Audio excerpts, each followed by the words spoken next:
Assalamualaikum warahmatullahi wabarakatuh. Selamat pagi teman-teman semuanya. Selamat berjumpa lagi di Suara Tanaman Channel dimanapun Anda berada.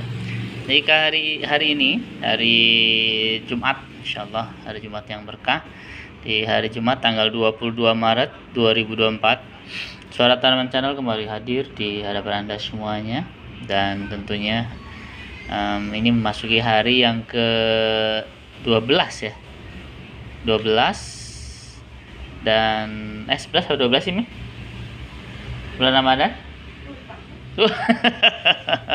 antara 11 12 ya teman-teman semuanya. Jadi di pagi hari ini tanggal 22 Maret 2024 hari Jumat, kita tentunya yang melaksanakan ibadah puasa sudah pada sahur ya. Sahurnya jangan kesiangan ya. Ada teman saya soalnya yang ngeset alarmnya itu, maksud dia tuh 3:30 tapi kepencet 3:30 gitu. Jadi pas bangun tuh ya dikiranya mau sahur tapi ternyata udah lewat gitu. Tinggal melamun saja. Gitu. Ada teman kantor nih, jadi begitulah. Oke, jadi di pagi hari ini saya kembali hadir bersama ini namanya Emerald ya. Si Emerald, aglonema Emerald, enak banget sih, keren. Emerald ini cantik banget teman-teman, warnanya pink dan pink ya, gitu kan. Pinknya banyak banget, jadi ada listnya itu warna pink, ini keping-pingan juga, dan ini warna hijau.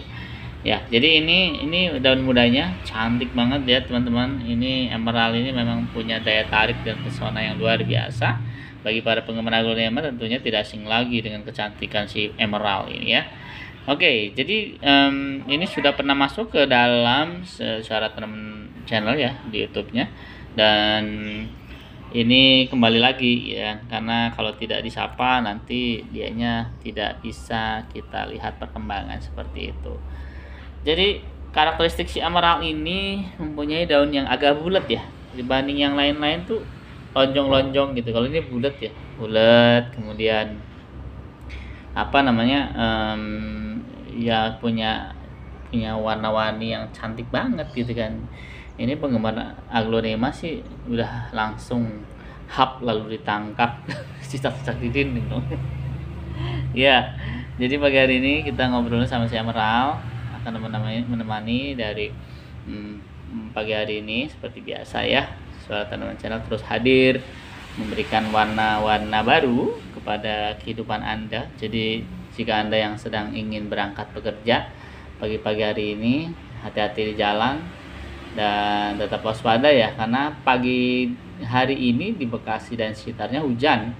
Dari mulai jam 4 ya, sahur itu udah hujan, sampai sekarang sudah mulai gerimisnya sudah mulai selesai ya. Dari jam 4 pagi itu, kalau jam 3 jam 4 gitu, itu di sini sudah mulai hujan ya gitu. Nah, nggak tahu di beberapa daerah yang lainnya apakah cuacanya sama teman-teman semuanya ya gitu. Baik, di pagi hari ini kita ngobrolnya bersama si Emerald ya, aglonema Emerald ini terkait puasa. Kemarin kita ngobrolin masalah puasa ya. Jadi puasa memang banyak orang-orang yang pekerjaannya itu membuat puasanya jadi tidak puasa gitu. Misalnya pekerja-pekerja yang secara fisik berat ya, cuma ya beruntunglah bagi teman-teman yang bekerjanya tidak mengandalkan terlalu fisik ya, sehingga kita masih bisa berpuasa ya, masih beribadah ya, jangan lupa. Karena di bulan Ramadan ini kita sudah memasuki hari ke-11 ya. Nah, artinya sudah mulai lewat dari 10 hari pertama ya. Dan artinya puasa tinggal sekitar 19 hari lagi atau 18 lah gitu ya. Artinya kesempatan kita untuk beribadah di bulan bonus ini semakin berkurang. Jadi otomatis marilah kita sama-sama isi dengan kegiatan-kegiatan yang bermanfaat dan mempunyai amal ibadah yang luar biasa. Karena sekali lagi di bulan Ramadan ini, apapun pekerjaan atau amal perbuatan yang baik itu akan kasih pahala yang lebih dari bulan-bulan biasanya. Itulah keutamaan dari bulan Ramadan. Nah, sebentar lagi nanti kan seminggu lagi ya, atau 6 hari lagi kan ada peringatan nuzulul Al-Qur'an ya, nuzulul Qur'an. Jadi memang sejarahnya Al-Qur'an itu diturunkan tanggal 17 Ramadan gitu. Jadi ini sangat momen yang luar biasa, karena waktu itu sejarahnya Al-Quran diturunkan di tanggal 17 Ramadan itu membuat sebuah perubahan ya, perubahan dari sejarah. Maksudnya dengan adanya Al-Quran ya, kita bisa berpegangan ya, karena Al-Quran sendiri kan intinya mengatur seluruh kehidupan manusia ya gitu kan. Karena kelebihan dari salah satu Al-Quran itu tidak akan usang, dia akan selalu tetap digunakan ya dalam keadaan apapun, zaman apapun. Jadi sepanjang masa itulah keajaiban dari Al-Quran dibanding dengan kitab-kitab lainnya. Al-Quran sudah menyempurnakan semua agama sebelumnya gitu ya. Jadi beruntunglah bagi kaum muslimin yang masih mempunyai kenikmatan iman dan Islam seperti itu. Ya, banyak amalan ibadah yang harus dilakukan pada bulan Ramadan ini. Ada sholat tarawih, tadarus, sedekah, dan itu poin-poin yang luar biasa. Di samping sholat wajibnya itu ya wajib, itu nggak bisa ditolak gitu kan. Ada pertanyaan, gimana hukumnya orang yang berpuasa tapi tidak sholat 5 waktu? Dilihat dari sisi kewajibannya, yang paling wajib adalah sholatnya. Berpuasa wajib, tapi kan ada beberapa syarat tuh. Misalkan kalau orang yang sakit ya nggak wajib. Kalau orang yang sedang berperjalanan boleh diganti. Kalau orang yang sudah lansia juga boleh tidak berpuasa. Kalau orang yang sedang menyusui juga boleh tidak berpuasa. Tapi kalau yang namanya sholat, itu sholat nggak bisa diganti tuh. Jadi kalau kita sudah ketinggalan sholat, sudah ya udah, itu akan berlalu kan gitu. Makanya dari sisi urgensinya, tingkat prioritasnya adalah sholat 5 waktu yang paling wajib. Itu ya tidak bisa ditolak, tidak bisa dibantah lagi gitu kan. Karena tidak ada itu aturannya sholat bisa diganti, nggak ada gitu ya. Kalau ibadah-ibadah lain mungkin masih kayak haji bisa dibadalkan, puasa juga sama. Kalau memang nggak mampu, misalnya lagi sakit ya nggak wajib berpuasa. Tapi kalau sholat ya wajib, mandatori tuh gitu. Jadi inilah kenapa pentingnya sholat. Makanya kalau pertanyaannya gimana kalau orang yang berpuasa tapi tidak sholat, ya berarti mereka melupakan apa yang menjadi kewajiban yang benar-benar wajib kan gitu. Bagaimana orang yang bersedekah, berbuat baik pada manusia tapi nggak sholat? Ya mereka melupakan kewajiban yang utama gitu kan. Karena baik saja tidak cukup gitu. Sholat merupakan sebuah tiang agama gitu. Jadi memang sekali lagi konsepnya jangan dibalik gitu kan. Mana prioritas yang wajib dan mandatori, mana yang boleh diganti atau ditunda gitu, seperti itu sifatnya. Jadi sia-sia dong. Ya karena memang ketika kita punya rumah mewah gitu kan ya, terus kita lupa kuncinya di mana gitu kan.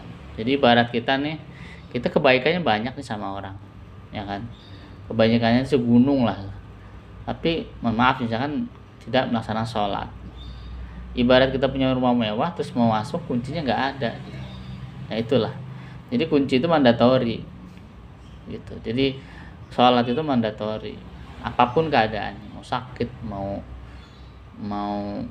ya bahkan dalam ada cerita bahwa orang yang sakaratul maut pun kalau misalnya orang tersebut ingat ya, itu masih wajib sholat gitu kan gitu. Jadi sebenarnya konsep dari kewajiban sholat itu luar biasa gitu ya. Makanya kenapa waktu kecil kita dididik sholat sama orang tua, sholat karena sholat itu memang ya hal yang pertama akan ditanya gitu nanti di sana gitu. Bukan nanti hartamu berapa banyak, enggak, tapi sholatmu bagaimana. Bukan berarti kamu pangkatnya apa ditanya, enggak, ntar dulu itu mah, sholatmu bagaimana gitu lah. Jadi memang sekali lagi, yuk sejak dini kita ajarin anak-anak kita sholat lima waktu ya kan, jangan sampai tinggal, karena itu pesan orang tua zaman dulu begitu sih, pasti yang ditanya sholat dan sholat gitu.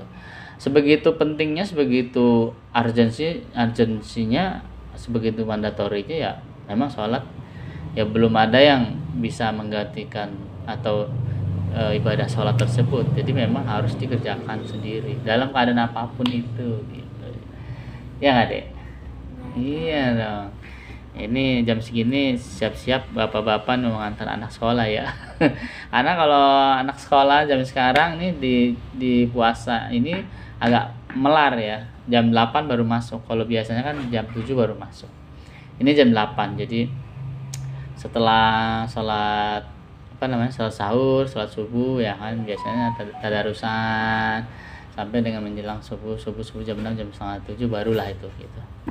Jadi aktivitasnya kalau bapak-bapak biasanya ngantar anak ya gitu. Oke, di hari Jumat ini teman-teman semuanya sudah ngobrolin masalah tentang sholat tadi ya, sholat dan puasa gitu. Besok kita ngobrolin apa lagi ya, mungkin bisa kasih suggest di kolom komentar bersama si Agulin nama siapa namanya ini, Emerald gitu kan, Emerald gitu. Emerald kayak merek sampo ya. Zaman dulu mungkin era tahun 90 tahu ya, Emerald yang warnanya hijau sasetan gitu. Mengingatkan kita nostalgia zaman dulu ya, mandinya di kali. Ya wis, oke, pemirsa semuanya, Bapak Ibu dan Ayah Bunda yang dirahmati oleh Allah Subhanahu wa taala, di hari Jumat yang insyaallah berkah ini, mudah-mudahan kita mendapatkan keberkahan dari Allah Subhanahu wa taala, disehatkan jasmani dan rohaninya, amin. Sehat iman dan Islam, kemudian juga kita semangat menghadapi kehidupan ya. Dan jangan lupa untuk selalu bersyukur atas apa yang diberikan oleh Allah Subhanahu wa taala. Terima kasih buat semuanya dan sampai jumpa esok pagi lagi dengan tanaman yang berbeda dan terutama tema-tema yang berbeda pula. Oke, terima kasih buat semuanya. Bye bye. Assalamualaikum warahmatullahi wabarakatuh. Bye bye semuanya. Assalamualaikum.